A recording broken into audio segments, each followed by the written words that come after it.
जय माता की। कैसे हैं आप सब? आप सबका स्वागत है मेरे इस यूट्यूब चैनल पर। आज का जो टॉपिक है वो ये है कि शक्तियाँ शरीर पर खुलकर क्यों नहीं आती हैं। बहुत से लोग ऐसे हैं जो निरंतर प्रयास कर रहे हैं, आराधना कर रहे हैं, साधना कर रहे हैं, जप तप कर रहे हैं, परंतु फिर भी उनमें जो शक्तियाँ हैं वो खुलकर नहीं आती। अगर वो कोई वचन भी करते हैं तो वो भी झूठे हो जाते हैं। इसका क्या कारण है? ऐसा क्यों हो रहा है कि इतना जप तप करने के पश्चात भी इस प्रकार से हो रहा है? तो इसका क्या कारण है, जानने के लिए वीडियो में एंड तक बने रहिए। वीडियो को बिल्कुल भी स्किप मत कीजिए। जल्दी से चैनल को सब्सक्राइब कीजिए, बेल आइकन दबाइए ताकि मेरे द्वारा अपलोड की गई हर वीडियो की नोटिफिकेशन आपको मिल सके। तो चलिए बढ़ते हैं वीडियो में आगे। देखिए, जब किसी देवी देवता की शक्ति आपके अंदर जागृत होती है तो वो बहुत से आपको ऐसे संकेत देती है जिसके द्वारा आपको ये एहसास होता है कि आपके अंदर शक्तियों का प्रादुर्भाव हो गया है। आप किसी का संकट भी काटना चाहते हैं तो वो संकट भी कट जाता है। लेकिन कुछ केसों में ऐसा होता है कि निरंतर कई सालों से भक्ति कर रहे हैं, गुरु मंत्र कर रहे हैं, गुरु सेवा कर रहे हैं, गुरु आराधना कर रहे हैं, गुरु के द्वारा बताए गए मार्गदर्शन पर चल रहे हैं, परंतु फिर भी शक्तियाँ जो हैं वो जागृत नहीं हो पा रही। इसके पीछे का कारण वो समझ नहीं पाते हैं कि हमारे साथ ऐसा क्यों हो रहा है। अगर हम किसी को कोई वचन भी करते हैं तो वो वचन मिथ्या हो जाते हैं, झूठे हो जाते हैं, वो वचन किसी काम के नहीं होते। अगर कोई उपाय भी बताते हैं तो वो उपाय भी कार्य नहीं करते हैं, उपाय जो हैं वो विफल हो जाते हैं। तो इस प्रकार से मानहानि कुछ महसूस होने लगती है, थोड़ी ग्लानि महसूस होने लगती है कि हमें ऐसी क्या कमी है। दूसरे भक्त जो सवारी देते हैं या जिनमें शक्तियाँ आती हैं, शक्तियाँ खेलती हैं, उनके वचन सत्य होते हैं परंतु मेरे वचन सत्य नहीं हो पा रहे हैं। तो इस प्रकार से ग्लानि आपके मन में आनी आरंभ हो जाती है।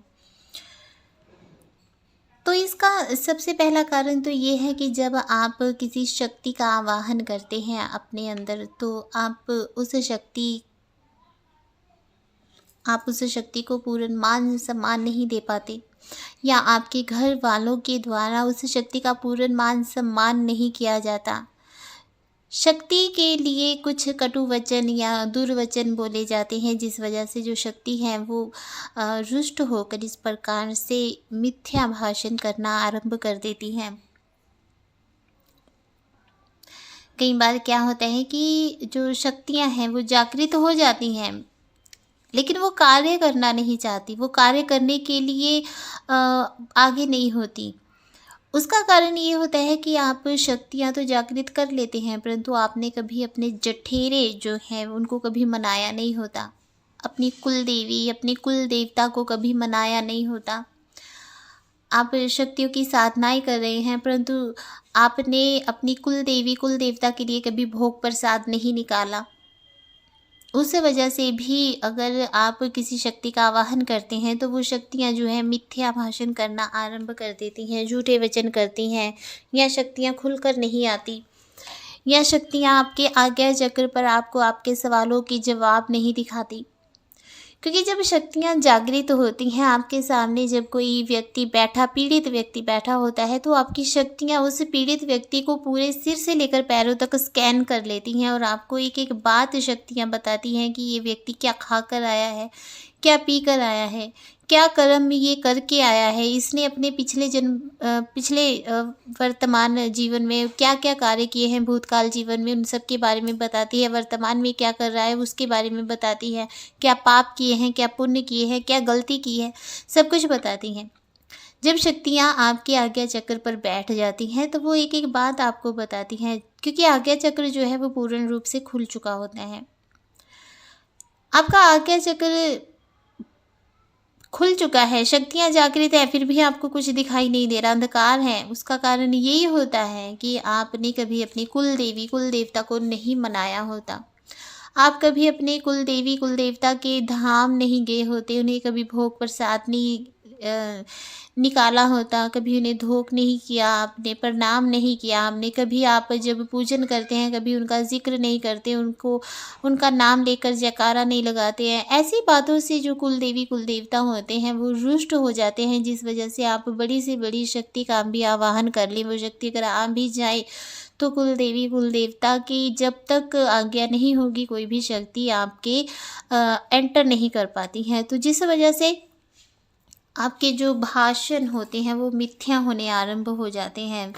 तो जब भी आप किसी शक्ति का आवाहन करते हैं तो अपने कुल देवी कुल देवता को ज़रूर याद करना चाहिए, ठीक है। एक कारण ये भी होता है कि आपने चलो कुल देवी कुल देवता को आप पूजते हैं, उनको मानते हैं, परंतु आपने पितरों का कभी कोई श्राद्ध नहीं किया, कभी अमावस्या नहीं निकाली, उसकी वजह से भी आपके जो वचन होते हैं झूठे होने आरंभ हो जाते हैं। क्योंकि पितरों का एक जीवन में, हमारे जीवन में पितरों का बहुत बड़ा रोल होता है। कुछ लोग बोलते हैं जो मर चुके होते हैं उन्हें उनकी पूजा नहीं करनी चाहिए। तो देखिए, जब जो लोग मर चुके होते हैं उनके लिए भी भगवान ने दिन बनाए हैं, जैसे अमावस्या बनाई है पितरों के लिए, या श्राद्ध पक्ष 15 दिन के बनाए गए हैं पितरों के लिए। अगर इन दिनों में भी आप अपने पितरों को याद नहीं करते हैं, उनके निमित्त कोई हवन यज्ञ नहीं करते हैं, उनके निमित्त आप कोई दान पुण्य नहीं करते हैं, तो आपके घर में कभी भी कोई भी शक्ति आकर टिक नहीं पाती है, वो शक्ति प्रस्थान कर जाती है, चली जाती है। तो हमेशा आप अपने पितरों के निमित्त कुछ ना कुछ दान कीजिए। जैसे अमावस्या आती है, आप अमावस्या के दिन अपने पितरों के लिए कुछ दान कर सकते हैं। आप पितृपक्ष में अपने पितरों के लिए कुछ दान कर सकते हैं, क्योंकि आप जितनी बड़ी शक्ति को भी बुला ले, वो शक्ति भी आपके लिए कार्य नहीं करेगी जब तक आप अपने कुल देवी कुल देवता और पितरों को नहीं मनाते। अगर कुल देवी कुल देवता या पितरों में से कोई भी नाराज़ है तो कभी भी आपके घर में कोई भी शक्ति टिक नहीं पाएगी। तो अगर आप चाहते हैं अपने इष्ट देव की कृपा प्राप्त करना चाहते हैं तो अपने कुल देवी कुल देवता को कभी मत भूलिए, अपने पितरों को कभी मत भूलिए। समय समय पर उनको धोख दीजिए, भोग प्रसाद दीजिए, प्रणाम कीजिए, उनके निमित्त आप दान पुण्य कीजिए, तो उससे आपको बहुत ही लाभ होगा। और जो भी शक्ति आपके शरीर में प्रवेश करती है, आपके घर में प्रवेश करती है, वो आपके वचन कभी भी मिथ्या नहीं होने देगी, क्योंकि आपको इष्ट देव के साथ साथ पितरों का और कुल देवी कुल देवता का भी आशीर्वाद प्राप्त हो चुका होता है, ठीक है। तो कभी भी किसी के भी कहने पर पितरों की पूजा करनी नहीं छोड़नी चाहिए। आप अपने पितरों को भी पूजते हैं, कुल देवी कुल देवता को भी पूजते हैं, शक्ति आती है फिर भी कार्य नहीं बनते, तो इसका कारण एक ये भी होता है कि आप जिस शक्ति का आवाहन कर रहे हैं वो शक्ति नकारात्मक होती हैं। कई बार बहुत से ऐसे केस देखे गए हैं जिसमें लोग कहते हैं कि हम माता काली की पूजा कर रहे हैं, लेकिन वो माता काली ना होकर कोई नेगेटिव एनर्जी वो भोग प्रसाद खाती रहती है, और उस भक्त को पता ही नहीं होता कि मैं माता काली की पूजा करने की बजाय किसी नेगेटिव एनर्जी को ही भोग प्रसाद खिला रहा हूँ, उसे खुद को भी पता नहीं होता। तो जो नेगेटिव एनर्जी है वो कभी भी आपके कार्य बनने ही नहीं देगी, क्योंकि नेगेटिव एनर्जी को खुद से मतलब होता है, उसे किसी से मतलब नहीं होता। तो जब पॉजिटिव एनर्जी आपके घर में विद्यमान होती है तब आपके हर कार्य बनने आरंभ हो जाते हैं। अगर आपके घर में सब कुछ सही से पूजा पाठ हो रहा है, आप पितरों को भी पूज रहे हैं, देवी देवताओं को भी पूज रहे हैं, कुल देवी कुल देवता को भी पूज रहे हैं, परंतु फिर भी आपके कार्य नहीं बन रहे, तो इस बात को गौर कीजिए कि आप जो भोग प्रसाद निकाल रहे हैं, आप जो आराधना कर रहे हैं, वो कहीं उसका भाग जो है वो कहीं भूत प्रेत पिशाच जिन्न वगैरह तो नहीं ले रहे हैं, कोई नेगेटिव एनर्जी तो उसका भोग प्रसाद नहीं ले रही है ना।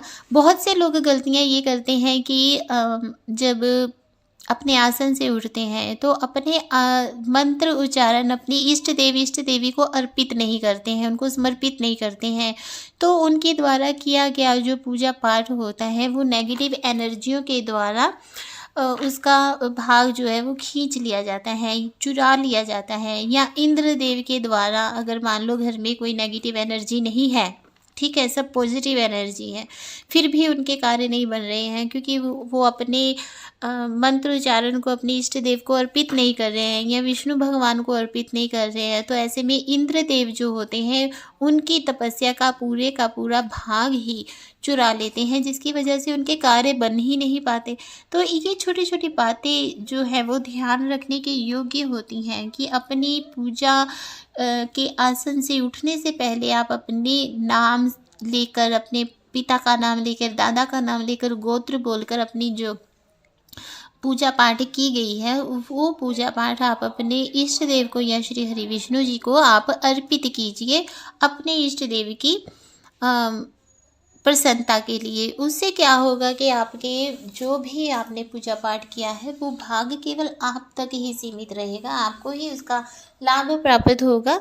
उसका लाभ कोई चुरा नहीं पाएगा, ठीक है, ना ही कोई नेगेटिव एनर्जी और ना ही इंद्रदेव, क्योंकि इंद्रदेव को ये वरदान प्राप्त है, ठीक है। तो इस प्रकार से अगर आप करेंगे तो कभी भी आप के हर कार्य बनने आरंभ हो जाएंगे और आप जो भी वचन करेंगे वो मिथ्या नहीं होंगे, क्योंकि वाक सिद्धि प्राप्त हो जाती है जब आप लगातार अपनी जीवा से कोई भी मंत्र उच्चारण करते हैं। तो सबसे पहले तो आपके शब्द ही सिद्ध होते हैं, ठीक है। तो आप जब भी किसी से कोई वचन करते हैं तो वो सिद्ध हो जाते हैं, वो कार्य बनने लगते हैं, लोगों पर आपके वचन झूठे नहीं होते।